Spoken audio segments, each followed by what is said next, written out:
পৃথিবীর বুকে সব থেকে শক্তিশালী জাতিকে আল্লাহ তাআলা কেন ধ্বংস করেছিলেন তা জানতে আমাদের ইসলামিক ভিডিওটি সাবস্ক্রাইব করে আমাদের সঙ্গে থাকুন। এই জাতির নাম হলো আট জাতি। তারা বিশাল দেহের অধিকারী ছিল।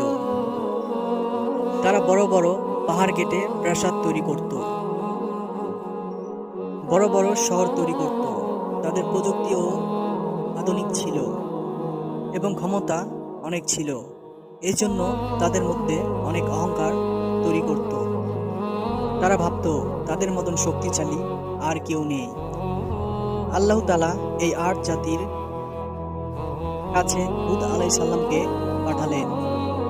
হুদ আলাইহিস সালাম তাদেরকে বলতো, তোমরা অহংকার করো না, তোমরা পাপ কাজে লিপ্ত থেকো না, তোমরা আল্লাহর পথে ফিরে আসো।